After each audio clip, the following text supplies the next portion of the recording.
We have tried to lay out this idea in general of importance, positive and negative, and have begun exploring the fundamental kinds of importance. And so we've followed von Hildebrand in distinguishing between the importance of the merely subjectively satisfying, as he calls it, and the importance of value. He sometimes speaks of value as importance in itself, referring to an excellence intrinsic to and proper to a thing, in no way contributed by us and our approach to the thing. Now, there's one feature of value that he lays very great stress on, and I'd like to discuss it with you now, and that is that everything of value for von Hildebrand is worthy of or merits an appropriate response. So, for instance, those moral heroes whom we admire, we want to say they merit our admiration. They're worthy of our veneration. And that meriting or being worthy of, that is for von Hildebrand extremely expressive of value. By contrast, things that are just subjectively satisfying don't merit any interest. They in fact receive interest from us. The undeserved compliment is received with a lot of interest by a vain person, but even the vain person doesn't think that he merits the undeserved compliment. Or the smoker who lights up again, finding another cigarette intensely subjectively satisfying, doesn't think the cigarette merits his interest and attention. So the subjectively satisfying attracts us and in fact receives a lot of interest from us, but this being worthy of a due response, that's missing altogether. That's the signature of value for von Hildebrand. You see it with, to take another example of value, the value or dignity of a person. We say a person is worthy of respect in virtue of being a person. Well, that worthiness of respect is for von Hildebrand an eminent sign of value. So that gets elaborated. You may have noticed there in chapter 17 this dueness, that a so-called value response is given in the consciousness that our response is due to the value, whereas that dueness or worthiness of receiving a response is altogether missing. It has no place in the makeup of the importance of the subjectively satisfying.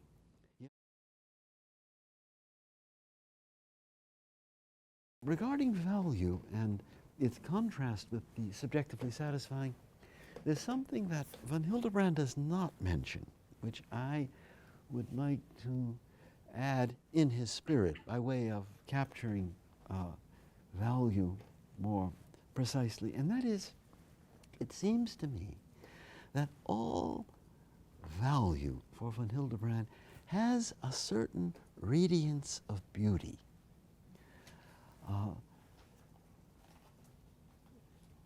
And that is not proper to the merely subjectively satisfying.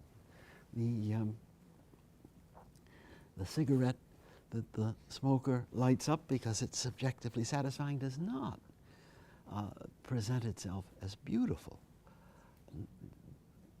Just look into the experience of the smoker. He wants it, it gratifies him, but it's not received with this awe that we have in the face of the beautiful. But all value, it seems to me, has a note of beauty, a certain splendor of beauty. And I think I'm just articulating something that's there in von Hildebrand when I say that. Now, I don't mean that all value is aesthetic value. He, in his aesthetics, talks about the world of aesthetic values that you have in art and in the beauty of nature. And it's not as if every value is an aesthetic value in that specific sense, but everything of value has for von Hildebrand a certain splendor. And in the response, the so-called value response, where I appreciate the value, there's some sense of that radiant excellence, you might say, of the value.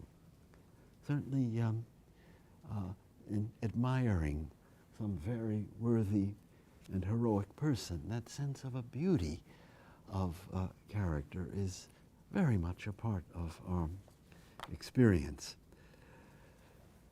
All right, so that's the first two categories, the importance of the subjectively satisfying, the importance of value, and both of those categories exist in the negative. That is, there's the importance of the subjectively dissatisfying, and there's the negative importance of disvalue. So, for instance, if some violent crime is committed, one would speak of the disvalue. The crime isn't just subjectively dissatisfying for the victim or whomever, but over and above that, it has some intrinsic ugliness, some intrinsic disorder that makes it a disvalue. And so a response like indignation at the crime would register this disvalue of the crime. I might here add just a word about the term value. Now, this is not in the text of von Hildebrand, but so often you hear it said, value is an incurably subjective notion. Just look at the verb, to value, to confer some worth on something. And one says, why is von Hildebrand trying to give this deep, objective, metaphysical meaning to value when clearly the term has its natural home in a setting of value subjectivism? And one should rather return to the old good. That is a way of talking about these things that isn't infected with value subjectivism. So I want to air that objection and just say a word in behalf of value. Of course, value can have a subjective sense. It can have a purely economic sense. You can say, the value of my stock portfolio has collapsed, and so speak of a purely monetary value. But it seems to me that the English value can very naturally be expressive of just that intrinsic and objective importance that von Hildebrand aims at. And to make my point, I like to refer to the famous definition of a cynic that Oscar Wilde gave. I don't know if you remember it, he says, the cynic is the person who knows the price of everything and the value of nothing. You see, there you have value meant in a sense very like that of von Hildebrand. There you have value set in contrast to price. It's not just another economic term, but it's like a deeper, priceless worth, Oscar Wilde is implying, that stands in contrast to economic price. And so it seems to me that we can, even in a world where people speak of creating values and everybody having his own values, speaking in a very subjectivistic vein, still speak of value as von Hildebrand does and be understood. After all, C.S. Lewis in The Abolition of Man says in one place that his own view here is the doctrine of objective value, meaning something almost identical with what von Hildebrand holds. So I think value hasn't been completely taken over by the economists and the subjectivists, but that it's still quite capable of expressing this inner radiant excellence of a thing that von Hildebrand means by value. Please.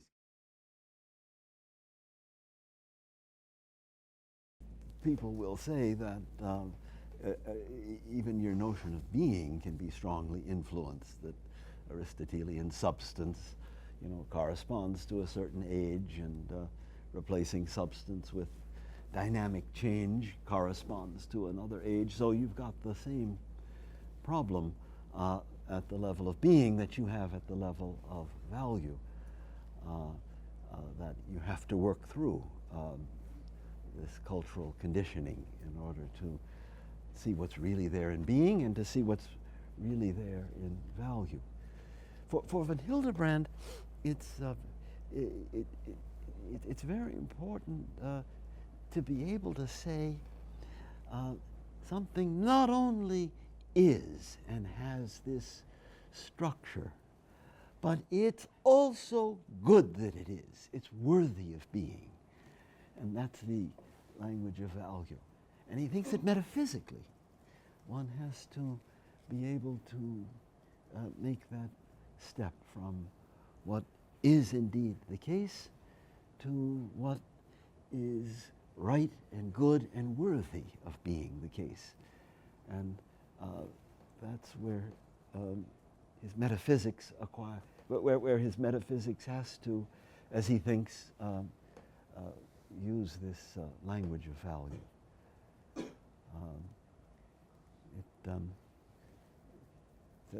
As you see there in chapter 12, he makes the claim that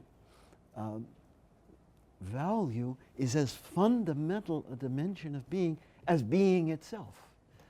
So the idea of being and, this worthiness of being,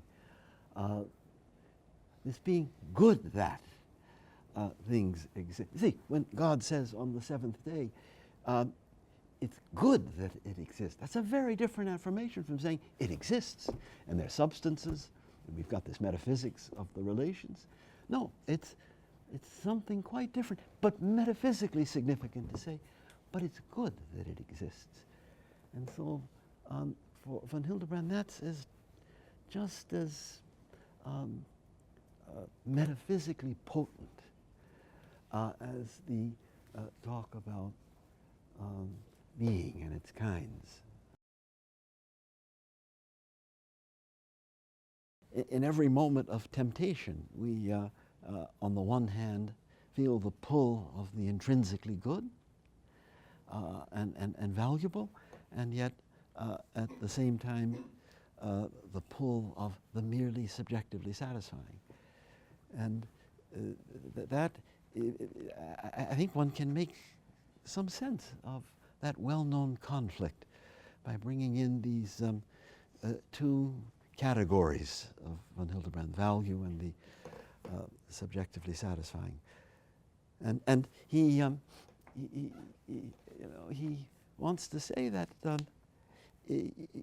there's a work of self-creation that we do in our choosing. The more we choose things intrinsically worthy and right, the more we form a certain character in ourselves. And the more we abandon ourselves to the merely subjectively satisfying, the more we make another kind of character in ourselves. So there's a significant work of self-determination, even self-creation, in the way we choose with respect to value and the subjectively satisfying. It may help here to bring up, I was going to bring it up later, but perhaps it fits best here. He wants to say that what really opens to us the world of value and really makes us feel its claims upon us is a certain fundamental reverence. Reverence is a basic concept in von Hildebrand's value philosophy. There is a reverence towards being that sensitizes us to value. And this living for the merely subjectively satisfying, that desensitizes us to value and even creates value blindness, as we'll talk about later. And so I think back to your question, he would say that there's no greater exercise of freedom than this decision to grow in reverence for value, or this decision to live abandoned to the merely subjectively satisfied. That in the end creates opposite kinds of persons. Well, I think destined really just expresses the idea, again, of being ordered to. And as a result, he wants to say that whoever turns away from the world of value and renounces entirely that reverence which opens you to value, somehow destroys himself as a person. That he condemns himself to despair. He makes something of himself, which he can indeed freely make, but which is destructive of his real self. So the being destined is reflected in the fact that if you refuse that destiny, you somehow destroy yourself. You destroy the source of all real happiness, and you can't fully flourish, in that abandonment to the merely subjectively satisfying. You can fully flourish only in that reverent openness to the world of value. That's what's behind the talk of destined or being ordered, I think. You can see it from the Prolegomena, a very great suspicion of an over-reliance on formal demonstration and deduction. He's with Aristotle, who says that you have to bring to the subject matter of ethics modes of knowing that are appropriate to it, and you can't try to do it in a mathematical form. But he does think that with the resources of phenomenology, one can achieve a really critical and justified apprehension and affirmation of certain values. For instance, he will argue that this Socratic idea, we'll talk about it in the afternoon, that it's better to suffer than to commit injustice, and that you do far more violence to yourself by committing injustice than by being the victim of somebody else's injustice. He will argue that can be brought to evidence as supremely certain, as highly justified ethical knowledge. And we'll see some of the arguments and contrasts that he makes. But on an important value point like that, he makes very strong claims, although he says throughout, don't even think about trying with the tools of formal demonstration to establish that famous Socratic teaching.